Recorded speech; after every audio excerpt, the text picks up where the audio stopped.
네, 오늘은 12월 31일 24년도 마지막 날입니다. 오늘 복음은 요한복음 1장 1절에서 18절의 말씀인데 하느님의 말씀이라는 제목입니다. 한처음에 말씀에 계셨다. 이 첫 번째 이 질문, 한처음에 말씀에 계셨다. 그러니까 태초에 말씀에 계신 거죠. 우리가 말하는 이 원리와 말씀은 어떤 걸까? 무엇일까? 이미 성경의 첫 번째 책 창세기에서는 세상의 시작과 또 창조에 대해서 말하고 있죠. 그리고 거기에도 하느님의 창조적인 말씀인 동사, 그렇게 되어라, 생겨라 했더니 그렇게 된 거죠. 창조자 하느님께서 말씀하셨어요. 땅이 있어라, 또 식물이 있어라, 동물이 있어라. 이렇게 이 말 하나하나가 사실이 된 겁니다. 사실 말은 일반적으로 누군가에게 전달되고 이해할 수 있는 지적인 사람에게 전달되는 거죠. 하느님은 세상과 그 아름다움을 단순히 존재하도록 창조한 것이 아니라 인간이 세상에서 하느님의 말씀을 지키는 사람이 되도록 만드신 거예요. 인간은 하느님께서 생명으로 부르실 때 위대하게 됩니다. 인간의 존엄성이죠. 위대한. 그러면 하느님께서는 인간의 응답을 기다리시죠. 그렇기 때문에 인간은 본질적으로 대화하는 특별한 존재, 이것을 우리는 사회적 존재라고 말하고 있죠. 우리가 다른 사람과 소통하지 않고 살아갈 수가 없어요. 하나님께서는요, 아담과 하와를, 즉 다시 말하면 하와를 아담 옆에 두셔서 그들이 함께 살고 소통하도록 짝을 지어주셨죠. 하지만 첫 번째 대화자, 그분은 바로 하느님이라는 걸 꼭 잊지 마시기 바랍니다. 하느님 자신이 첫 번째 대화자예요. 따라서 기도하신 하느님 자신을 하느님께 들어높이시는 하느님의 기도. 여기에서부터 인간의 존엄성이 하느님의 위엄으로부터 시작된다는 것이죠. 그래서 말씀이 하느님과 함께 계셨다는 말 그 다음에 하죠.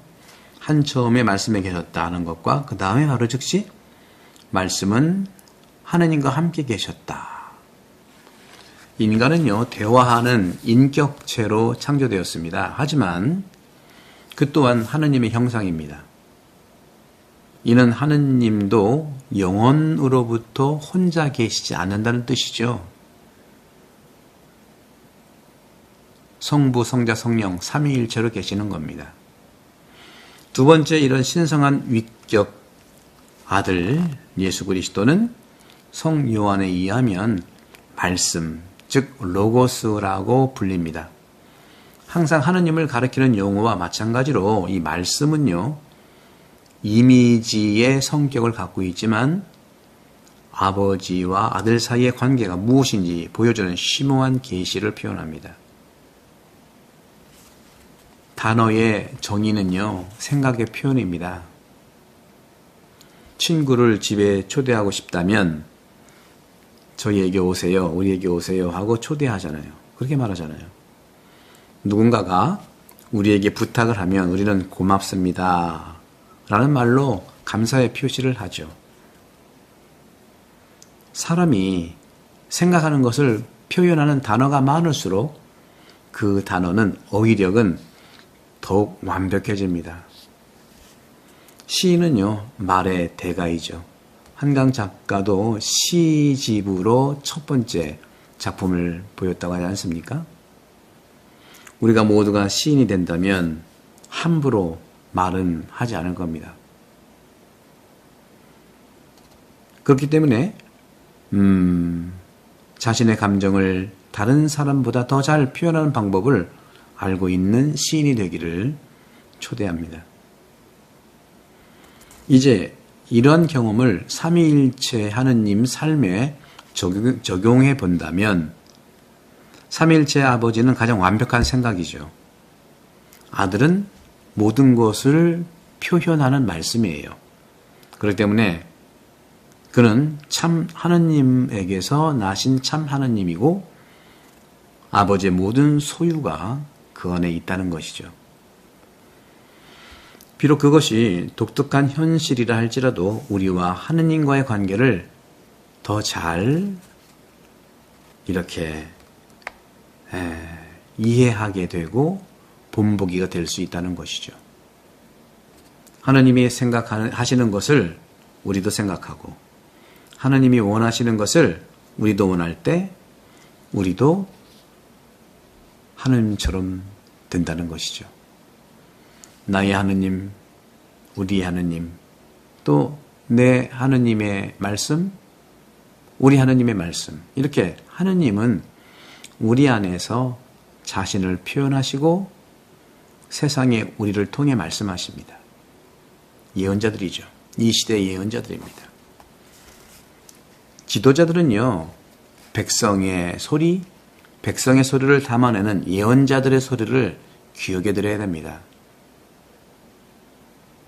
따라서 하느님은 우리 안에서 하느님을 표현하시고 세상에서 우리를 통해서 말씀하신다는 것 꼭 기억하시고, 특히 정치 지도자들이요, 자신의 이익을 추구하지 말고 세상에서 백성들을 통해서 하시는 말씀을 청취하시고 경청하시고 살아야 됩니다. 안 그러면 사라지게 되어 있어요. 이게 역사의 진리입니다.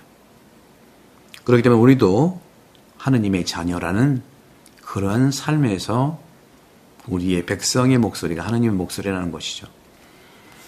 그래서 말씀이 사람이 되셨고요. 육신, 살이 됐다는 거죠. 오늘 보게 되면 그렇게 오늘 요한복음 1장 1절에 18절에 이렇게 말씀을 하고 있죠. 네. 말씀이 살이 되어 우리 가운데 사시려고 오셨다는 거죠. 이렇게 말은 의사소통의 수단이고, 하지만 인간은 언어만으로 소통하는 것이 아니라 몸짓, 표정, 이미지, 제스처, 음악으로도 소통합니다. 그림으로도 소통하고요. 하지만 창조되고 존재하는 모든 것은 또한 하느님에 관해 말하고 있는 것입니다. 하느님께서는 우리가 모든 것을 이해하고 모든 것을 알기를 원하세요. 하지만 모든 진리는 바로 예수 그리스도 그 말씀 안에 있다는 거죠. 이런 이유로 그분은 육신, 말씀이 살이 되어서 육화죠. 육화되어 세상에 오신 겁니다. 그게 바로 성탄절이에요. 이는 사람들이 모든 것 안에서 그분을 볼 수 있고 그분 안에 계신 아버지를 볼 수 있도록 하려는 것이다. 이웃과 만나는 모든 것에서 그분을 볼 수 있고 그분 안에 계신 아버지를 볼 수 있도록 하려는 것입니다. 이웃과 만나는 모든 곳에서 그리스도를 발견하는 사람에게, 그 사람들에게 세상은 하늘과 땅의 창조주이신 작가의 영혼이 반영된 위대한 예술 작품처럼 투명해지는 거죠. 그리스도를 아는 사람은 모든 것을 알고 그리스도를 모르는 사람은 아무것도 모른다는 것이죠. 이로써 그리스도를 본받는 것이 완성이 되는 겁니다. 언어를 이해하려면 단어의 소리를 듣는 것만으로는 충분치 않습니다. 그 의미를 파악해야 합니다. 모든 것의 의미는 예수님을 통해서 우리에게 밝혀진 것이죠. 오늘이 24년도 마지막 날인데 여러분들 말씀으로 마감을 하고 있죠. 새해에도 이 말씀으로 세상이 하느님의 사랑과 평화가 가득하기를 축복드리고, 또 새해에 우리 가톨릭 책방 많이 사랑해 주시고 구독, 선교 많이 부탁드리겠습니다. 새해 복 많이 받으시고요. 성부와 성자와 성령께서는 여러분 모두를 강복합니다. 감사합니다.